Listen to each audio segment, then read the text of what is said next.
മാസം റജബ് മാസം, ഏഴാകാശം നബി പോയ മാസം.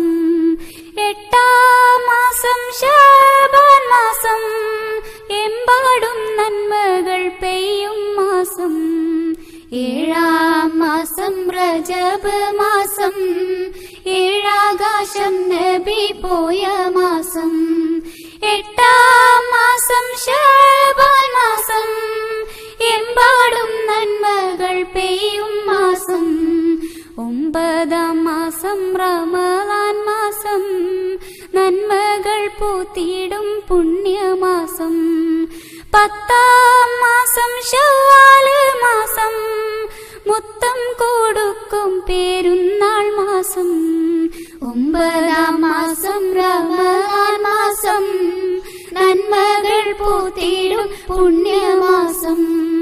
പത്താം മാസം ശവ്വാൽ മാസം, മുത്തം കൊടുക്കും പെരുന്നാൾ മാസം. 11-ാം മാസം ദുൽഖഅദ മാസം, പരിശുദ്ധമായിടും പുണ്യമാസം.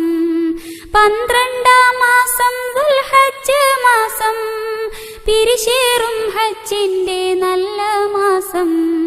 11-ാം മാസം ദുൽഖഅദ മാസം, പരിശുദ്ധമായിടും പുണ്യമാസം.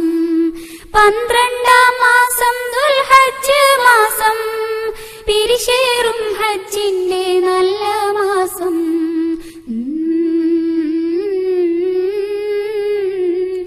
എല്ലാ മാസവും നല്ല മാസം.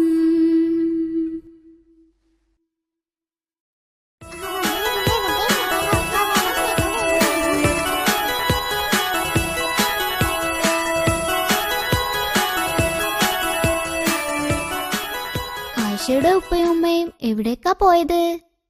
വല്യമ്മയെയും വല്യപ്പയെയും കാണാൻ പോയതാ. ഞങ്ങൾ ചെന്നാൽ അവർക്ക് വലിയ സന്തോഷമാ. കുറേ നേരം സംസാരിച്ചിരിക്കും. കുടുംബക്കാരെ സന്ദർശിക്കുന്നത് പുണ്യമാണെന്ന് ഉമ്മ പറയാറുണ്ട്. അപ്പോ നിങ്ങൾ ഇന്ന് കുറെ നല്ല കാര്യങ്ങൾ ചെയ്തുല്ലേ? എങ്ങനെ? അല്ല, കുടുംബക്കാരെ സന്ദർശിക്കുന്നത് വലിയ പുണ്യമാണല്ലോ. ഓ, ഉപ്പക്ക് അത്തരം കാര്യങ്ങളിലൊക്കെ വലിയ താല്പര്യമാ.